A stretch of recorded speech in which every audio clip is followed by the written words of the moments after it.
À votre avis, quelle a été la publication la plus distribuée au monde l'année dernière? Eh bien, ce n'est pas la Bible, ce n'est pas le Da Vinci Code non plus. Ça va vous paraître incroyable, mais c'est le catalogue Ikea. Le catalogue Ikea a été distribué à 145 millions d'exemplaires en 2004. En même temps, Ikea est la plus grande enseigne de meubles au monde, une enseigne qui a été créée par quelqu'un de totalement inconnu chez nous, un certain Ingvar Kamprad. Alors, qui est ce personnage totalement inconnu devenu la 6e fortune mondiale? Comment a-t-il eu l'idée de créer une enseigne de meubles en kit et à bas prix? Eh bien, regardez, c'est une enquête de Nicolas Valode. Sur le toit de cette voiture, 2 armoires. Une scène de la vie ordinaire pour un jeune couple qui s'installe. Ah bah. Moi je vais porter les affaires là, je vais demander à M. Rodriguez de venir m'aider. Ava et Frédéric viennent d'acheter des meubles en kit. C'est hyper lourd. Il faut tout porter soi-même. Ce carton plat pèse pas loin de 50 kilos et il y en a 6. Attention à ne pas perdre les vis, cela pourrait compromettre le montage. Ensuite, on le transporte à la maison, puis on l'assemble. Ce n'est pas toujours une partie de plaisir. Mais non, mais attends, ça va pas. Il leur faudra 3 heures pour monter cette armoire. S'ils sont prêts à tant d'efforts, c'est que ce meuble ne leur coûte pas cher, 55 €, 2 fois moins qu'un meuble classique.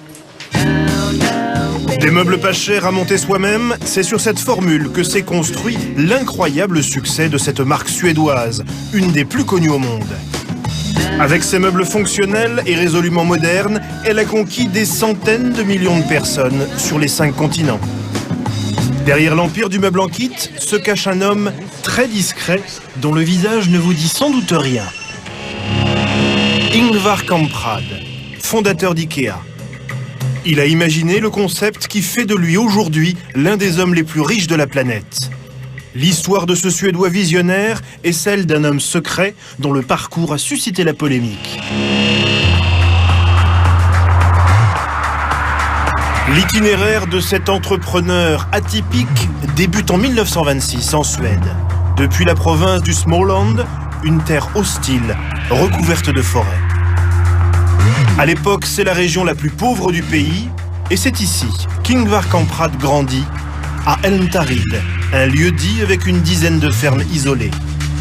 Voici la maison familiale, aujourd'hui rénovée, mais à l'époque, la bâtisse est rudimentaire.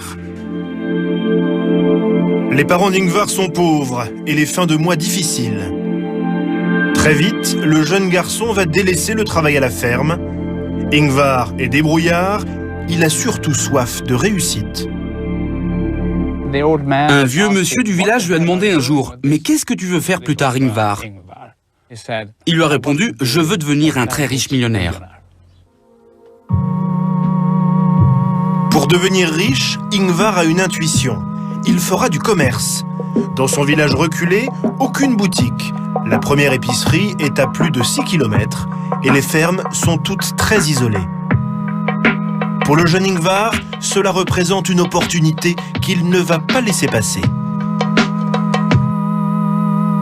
À 5 ans, il emprunte une pièce d'une couronne à sa tante et achète 100 boîtes d'allumettes, puis il les revend aux fermiers du coin le double de leur prix. Ingvar empoche alors ses premiers bénéfices. Le jeune garçon ne va plus jamais s'arrêter. Il achète pas cher à des grossistes de la région, puis revend avec une forte marge aux paysans des alentours. Des stylos, des collants qu'il livre à vélo comme un VRP. Les années passent, à 17 ans, il change de braquet et se lance dans la vente par correspondance. En 1943, le jeune Kamprad crée sa société. Au lycée, il bricole un catalogue avec quelques pages polycopiées.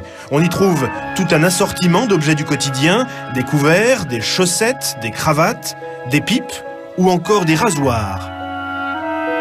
Devant la maison familiale, voici son premier local, une remise de 2 mètres carrés, avec inscrit dessus le nom de sa toute jeune société, IKEA. Un nom devenu mythique et qui n'est à l'origine qu'une simple adresse postale. I pour Ingvar, son prénom. K pour Kamprad, son nom de famille. E pour Elmtarid, le nom du hameau dans lequel il vit. A comme sa commune à Gunnarid. Une marque en 4 lettres et un premier catalogue. Tout peut commencer.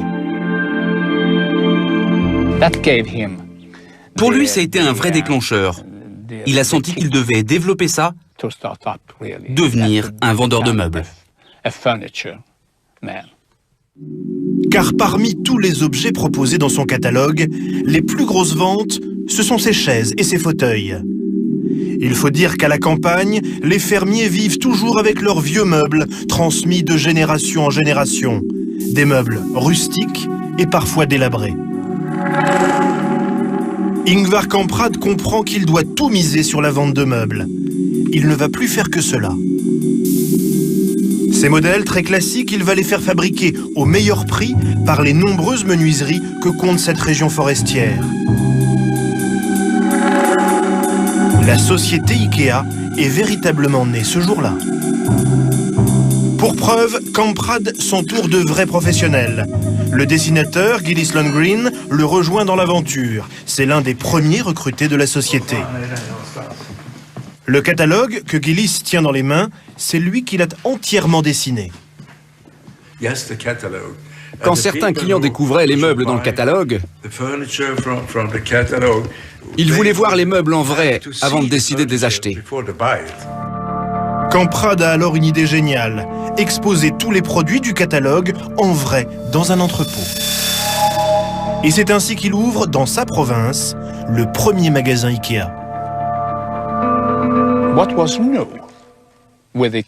Ce qui était très nouveau avec Ikea, c'était cette combinaison d'un catalogue avec un entrepôt où les gens pouvaient voir les articles. Les clients venaient sur place et ils pouvaient toucher les meubles, la table, les chaises ou le buffet, tout ce qui était en vente. Ils pouvaient par eux-mêmes contrôler si la qualité était bonne ou si le design leur plaisait vraiment. À l'intérieur, c'est un vrai hall d'exposition. Les meubles sont installés en situation pour que les clients imaginent leur chambre, leur salon transformé. Ingvar Kamprad veut attirer des visiteurs de toute la Suède.